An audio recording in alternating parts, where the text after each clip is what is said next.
ఇంకేమైనా చేయాలో తెలుసుకోవాలి ఇప్పుడు మనం. Right, okay. కాంతం గారు, రాహుల్ గాంధీకి కొంచెం ఏదో ప్రాబ్లం ఉంది, ఆయన డాక్టర్ దగ్గరికి వెళ్తే మంచిది, అందుకే ఇలాంటి పిచ్చి మాటలు మాట్లాడుతున్నారు అని చెప్తున్నారు. అట్ ద సేమ్ టైం ఈ ఎలిగేషన్స్ ని మరి ఏ బేసిస్ పైన మీరు మాట్లాడుతున్నారు? అంటే మహారాష్ట్ర ఎలక్షన్స్ కి సంబంధించి అక్కడ ఓటర్ల సంఖ్య, అక్కడ పోలైనటువంటి ఓట్లు, వీటి గురించి చాలా క్లియర్ గా ఇప్పుడు మరి అమర్నాథ్ గారు కూడా చెప్పారు. అయితే ఇంకొక విషయం కూడా చెప్పారు, అంటే ట్యాంపరింగే కనుక చేస్తే మరి ఇక్కడ తెలంగాణలో కావచ్చు, మిగతా మేము అధికారంలో లేనటువంటి రాష్ట్రాల్లో కూడా ట్యాంపరింగ్ చేసి మేము అధికారంలోకి రావచ్చు కదా అంటున్నారు. హలో కాంతం గారు. మేడం, ఇప్పుడు ఒక జాతీయ స్థాయి నాయకులను పట్టుకొని ఆయన మాట్లాడే పద్ధతి మార్చుకోమని చెప్పండి. ఏ ఛానల్ అయినా లేదు. ఒకటేనండి, మోడీ లాగా అమిత్ షా లాగా చిల్లర వ్యవహారాలు చేసి కాంగ్రెస్ పార్టీ జాతీయ నాయకులు రాలే. ఈ దేశానికి స్వతంత్రం తీసుకొచ్చినటువంటి పార్టీ కాంగ్రెస్ పార్టీ.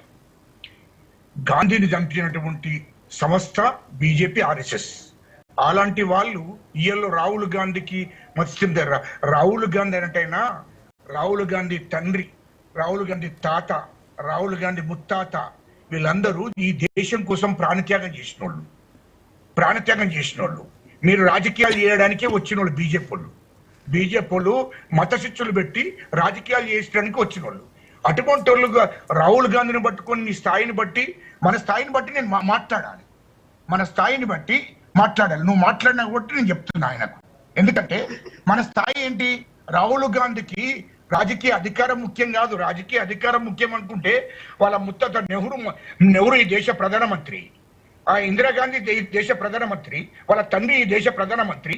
ఈ దేశానికి స్వతంత్రం తీసుకొచ్చిన వాళ్ళు, ఈ దేశాన్ని నడిపించిన వాళ్ళు, ఈ దేశం కోసం ప్రాణం ఇచ్చినటువంటి కుటుంబం అది.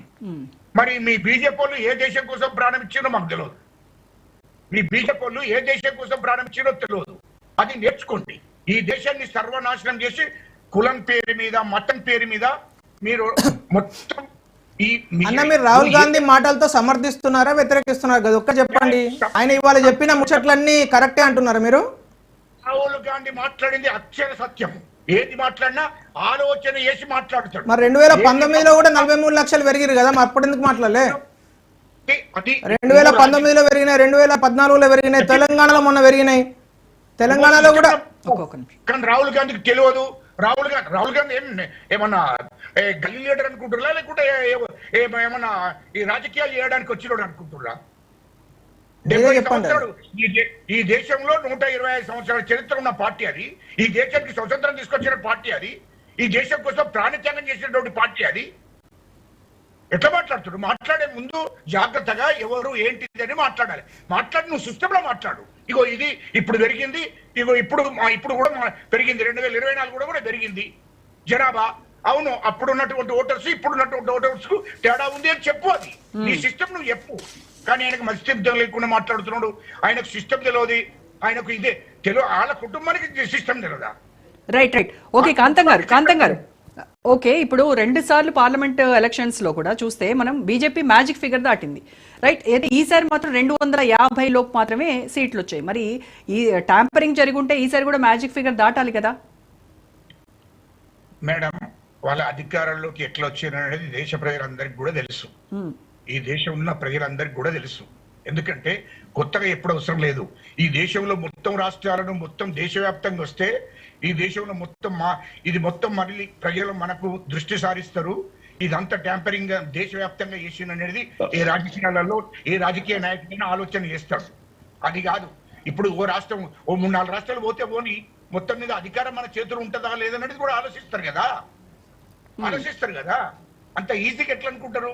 4-5 రాష్ట్రాలు పోతే పోని కడమ రాష్ట్రాలు అయితే ఇప్పుడు కడమ రాష్ట్రాలు అయితే మనకు వస్తున్నాయి కదా. ఈ దేశంలో అధికారం అయితే మన చేతికి వస్తుంది కదా కూడా ఆలోచిస్తారు కదా. సో అధికారం చేతిలో ఉన్నప్పుడు ఏ పార్టీ అయినా ఈవీఎంలు ట్యాంపర్ చేయొచ్చు వాళ్ళు తలుచుకుంటే. అవును, ఎవరు అధికారంలో ఉన్నా కూడా. ఎవరు అధికారంలో ఉన్నా ఇప్పుడు అంటారు కదా, వీళ్ళంతా ఏజెన్సీలంతా, ఈ సంస్థలన్నీ కూడా కేంద్ర ప్రభుత్వానికి ఏజెంట్లుగా మారినాయి. కేంద్ర ప్రభుత్వం అంతకుముందు అలా లేవు. మరి యూపీఏ ఎందుకు ఓడిపోయింది 2014లో? ఎవరు? యూపీఏ ఎందుకు ఓడిపోయింది 2014లో? మీరే అధికారంలో ఉన్నారు కదా, యూపీఏ 2 ఉండే కదా అధికారంలో, వాళ్ళు ట్యాంపరింగ్ చేయలేదు. వాళ్ళు ట్యాంపరింగ్ చేయొచ్చు కదా, మీరు చేయొచ్చు అంటే ప్రతి అధికారంలో ఉన్న ప్రతి పార్టీ చేస్తున్నదంటే చెయ్యొచ్చు. లాగా ట్యాంపరింగ్ చేస్తే 2014 కూడా వచ్చి మళ్ళీ 2014 తర్వాత కూడా అధికారంలోకి వచ్చు, కానీ ట్యాంపరింగ్ చేయలే. ట్యాంపరింగ్ తెలియదు అప్పుడు. 2024లో వచ్చినప్పుడు ఆ సిస్టమ్ తెలియదు, అది దేశానికి కూడా కొత్తగానే కదా, సిస్టమ్ తెలియదు. రెండోసారి కూడా సిస్టమ్ ఇంకా వాళ్ళు అలవాటు పరచుకోలేదు. ట్యాంపరింగ్లు ఇట్లాంటి గ్యామ్లింగ్లు ఇలాంటి చేయలేదు కాంగ్రెస్ పార్టీ. ఎప్పుడు చేశారు? 2014 తర్వాత ప్రజలు మార్పు కోరుకున్నారు, ప్రజల ఇష్టము, ప్రజల హక్కు అది, దాన్ని ఎవరేం అనలేదు. 2018లో దీన్ని చూసుకొని మళ్ళా ఎలక్షన్లకు వచ్చిన వరకు అప్పుడు నరేంద్ర మోడీ గారు పూర్తిగా తెలుసుకున్నారు 5 ఏళ్ళ ఆయనకు, ఎందుకంటే ఇవన్నీ తెలిసినోడే కదా. కాబట్టి 2018, 2024 ఇవన్నీ అంతకుముందు కాంగ్రెస్ పార్టీకి తెలియదు, ఇదంతా తెలియదు. కాబట్టి 2014లో అధికారం కోల్పోయిందంటే నీతి నిజాయితీగా ప్రచారం చేసిరు, నీతి నిజాయితీగా ప్రజలు ఎన్నుకున్నారు. ఎన్నుకున్న దానికి కాంగ్రెస్ పార్టీ ఏమనలేదు, రాహుల్ గాంధీ ఏమనలేదు, సోనియా గాంధీ గారు ఏమనలేదు, కాంగ్రెస్ పార్టీ నాయకులు కూడా ఎవరేమనలేదు. అది ప్రజల మార్పు కోరుకున్నారు, మార్పు ప్రకారం జరిగిందని అనుకున్నారు. రైట్, ఓకే, దత్తాత్రేయ గారితో మాట్లాడదాం.